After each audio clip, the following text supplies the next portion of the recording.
देखिए, मैं जिस नज़रिए से देखती हूँ कि जहाँ भी कोई अपने अधिकारों की बात को एक मौजिज़ तरीके से रखता है, वहाँ पर ये सरकार उनके साथ इसी तरह का बर्ताव कर रही है। उसमें लद्दाख भी है, उसमें बरेली भी है।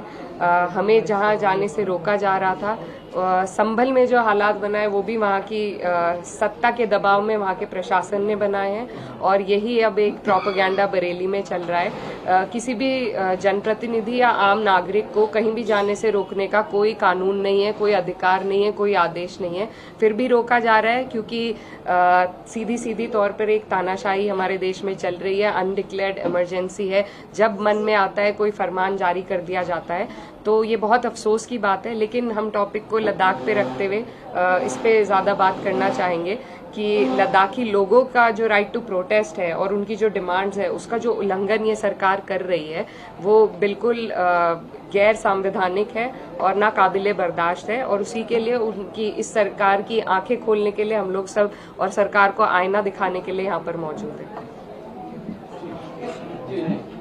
देखिए, ऐसा है कि मौजूदुल्लाह साहब यहाँ पे हैं, तो मैं ये चाहता हूँ कि जो भी अथॉरिटीज़ पहले आप एक रेफरेंडम या कोई उनको भेजें लेटर, जिससे कि उन लोगों को पता चले कि आपने उनको ये बात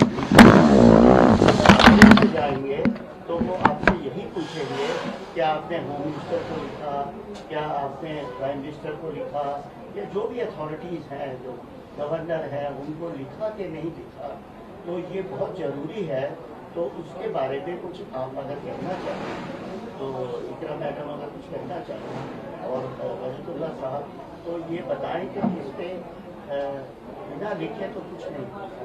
आप मूवमेंट की तरफ से बताइए कि आप लोगों ने कोई लिखा पढ़ी की है इसके बाद? नहीं, जहाँ तक हमारे डिमांड्स का ताल्लुक है, पिछले 3 साल से हम मिनिस्ट्री ऑफ होम अफेयर्स के साथ डायलॉग कर रहे हैं और एक हाई पावर्ड कमेटी उस सिलसिले में बनाई गई है। मैं उस हाई पावर्ड कमेटी का मेंबर भी हूं और उसके बाद एक सब कमेटी बनी है, उसका भी मेंबर हूं, और हम मुसलसल बातचीत जारी रखे हुए हैं। और सरकार की तरफ से एक जो हमारी बातचीत के हवाले से उन्होंने कहा था कि जो आपकी डिमांड्स हैं उसका एक मेमोरेंडम हमें लिखित में दें, और ये हमने इन राइटिंग में भी सारी डिमांड्स जो है सरकार के सामने आज से 1.5 साल पहले जो है वो दे रखी है। और आपने सुना होगा एक हमारा एक ऑर्गेनाइजेशन है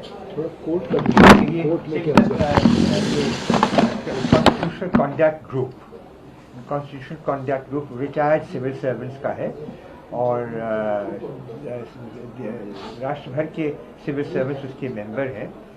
तो उन्होंने वो भी एक लेटर लिख रहे हैं, जो बेसिस है वो मेरा जो आर्टिकल है और मैंने भी लिखा है, और जैसे मैंने कहा ट्रिब्यून में पब्लिश भी हुआ है।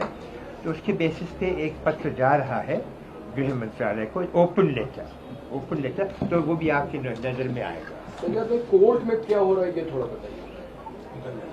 जहाँ तक कोर्ट का ताल्लुक है, क्योंकि हमारी ऑलरेडी सिलसिला इस वक्त हम कर रहे हैं, सरकार के साथ एंगेजमेंट कर रहे हैं, तो ऐसे में हमें कोर्ट जाने की तो नौबत नहीं आई। लेकिन जहाँ भी हमें लगेगा कि अब सरकार हमारी बात को फुल स्टॉप लगा रही है, सुनने के लिए तैयार नहीं है, क्योंकि इसी सिलसिले में हमने 2 बार यूनियन होम मिनिस्टर के साथ भी मुलाकात की है, और पिछली मुलाकात जो मई में हुई थी उस वक्त होम मिनिस्टर साहब खुद ने ये आश्वासन दिया था कि विद इन 1 मंथ हम अगली मीटिंग बुलाएंगे और पब्लिक सर्विस कमीशन के विषय को हम जो है फाइनलाइज करेंगे। आपको ये बात बताता चलूँ कि जो MHA की तरफ से एक प्रेस का जो बयान आया है और जिस तरीके से जो प्रोटेस्ट हुआ, जो हिंसा हुई, जो डर्टी पॉलिटिक्स हुआ बरेली में, और जिस तरीके से नेट सेवाएं बंद है, वो हम सब तमाशा देख रहे हैं। समझना पड़ेगा सरकार की मंशा क्या है, CM योगी साहब क्या चाहते हैं, और वाकई में ये जो ट्रेंड चला है ये क्या मसला है। इसमें कोई शक नहीं, जो लोग सड़क पे आ रहे हैं आई लव मोहम्मद की वजह से, वो पूरी तरीके से गलत है। क्योंकि अगर मोहम्मद सल्लल्लाहु अलैहि वसल्लम का थोड़ा सा भी गुण आपके अंदर होता तो आप इस तरीके की हरकत नहीं करते। अरे आई लव मोहम्मद करना घर पे कीजिए ना, आपके आस्था का सवाल, धर्म का सवाल आपके घर तक है, सड़क पे नहीं है। लेकिन मेरा सवाल सिस्टम से है कि उनकी मंशा को समझिए। जो गलत है वो गलत है, जो सही है वो सही है। आई लव मोहम्मद कहने का हक मुसलमानों को है, कोई माई का लाल आपको रोक नहीं सकता, लेकिन उसके लिए दायरा है, उसके लिए लिमिटेशन है, उसके लिए तमाम चीज़ें। लेकिन वहीं अगर कोई आई लव मोहम्मद कहता है या आई लव महादेव कहता है तो उसका भी हक है कहने का, लेकिन सबके लिए दायरे में, पब्लिक प्लेस पे नहीं, किसी को चिढ़ाने के लिए नहीं, किसी हिंसा को फैलाने के लिए नहीं। ये पूरी तरीके से गलत है, साफ सुथरी बात। कानून से ऊपर जो जाएगा वो सलाखों के पीछे जाएगा।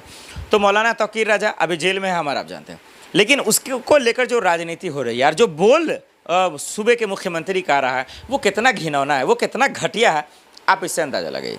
मैं एग्जाम्पल के साथ बता रहा हूँ। आइलम मोहम्मद को लेकर जो भी हुआ, चलिए सरकार एक्शन ले रही है, अच्छी बात है, जो इसका दोषी है जेल में डाली। लेकिन वहीं आप समझिए कि फतेहपुर मकबरा में जो बीजेपी के गुंडे मवाली जो घुस गए, जो भगवा झंडा लहरा रहे थे और तमाम जो हजारों लाखों की संख्या में लोग गए, आप ये जो उन्होंने तोड़ रहे थे उसको, जो पेंटिंग कर रहे थे, जो भगवा जो है अर्चना पूजा कर रहे थे, बताइए वहाँ पर सीएम योगी जी क्यों चुप थे? क्या सीएम योगी आदित्यनाथ जी को नहीं बोलना चाहिए? क्या उनके मंत्री को नहीं बोलना चाहिए? क्या राजभर को नहीं बोलना चाहिए? संजय निषाद को नहीं बोलना चाहिए? क्या उस टाइम मुँह में दही जम गया था? क्या उस टाइम संविधान की शपथ लेकर जो कसम खाए थे क्या भूल गए थे? क्या लोकतंत्र की इज्जत की मर्यादा उस टाइम याद नहीं आई? क्या वहाँ पे आपकी आन बान शान नहीं निकलती है? वहाँ पे क्यों नहीं बोला आपने उनके घर पे बुलडोजर चला देंगे, उनको जेल में डाल देंगे, और इस यूपी में जो भी आँख दिखाएगा उसका आँख निकाल लेंगे? वहाँ पे क्यों नहीं आप ऐसा बोलते? तो मुख्यमंत्री किसी एक का नहीं होता, मुख्यमंत्री पूरे यूपी का है, मुख्यमंत्री पूरे समाज का है। वो पासवान का भी है, वो चमार का भी है, वो तेली का भी है, वो हिंदू का भी है, वो मुसलमान का भी है, वो यादव का भी है, वो ब्राह्मण का भी है। लेकिन हमारा आप देख रहे हैं कि क्या खेल चल रहा है, हमारा आप देख रहे हैं क्या तमाशा चल रहा है, ये कहीं से भी नहीं है। योगी जी अब क्या कह रहे हैं भाई, किसकी हिम्मत हो गई, किसकी हैसियत हो गई? अच्छी बात है, किसी को बख्शा नहीं जाएगा, किसी को छोड़ा नहीं जाएगा।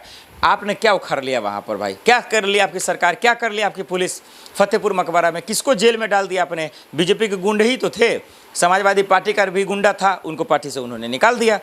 तो ये गलत हो रहा है। आइलम मोहम्मद पे जो राजनीति हो रही है वो गंदी है, वो सोच गंदा है जो लोग इस पर राजनीति कर रहे हैं।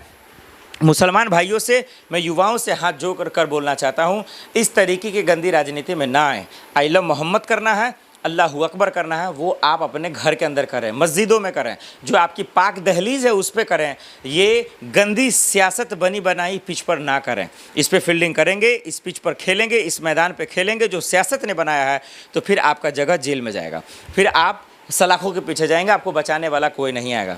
इसलिए मैं बार बार इन बच्चों से इत्तला कर रहा हूँ, नेट बंद है, सेवाएं बंद है 48 घंटे के लिए। सोचिए बरेलवी के लोगों का क्या होगा, आम लोगों के लिए सोचिए ना, उनको भी शक के दायरे में पकड़ा जाता होगा, वो भी जेल जाएंगे बेकसूर लोग। और जितना भी हुआ, संभल में हुआ, बहराइच में हुआ, जितना भी यूपी में कांड हुआ, कौन लोग जाते हैं? वो मासूम लोग जेल जाते हैं, वो बेकसूर लोग जाते हैं। जो होशमंद है, जो अक्लमंद है, वही तो कराता है तमाम चीज़ें। वो पर्दे के पीछे कराता है, वो कभी न पकड़ा ही नहीं जाता। तो ये चालाकी को समझिए, इनके बेईमानी को समझिए, और सीएम योगी आदित्यनाथ निष्पक्ष कार्रवाई कीजिए। का यकीन मानिए कि आपके राज्य से भ्रष्टाचार, ये गुंडा राज भी ख़त्म होगा और हिंसा भी नहीं होगी। हिंदू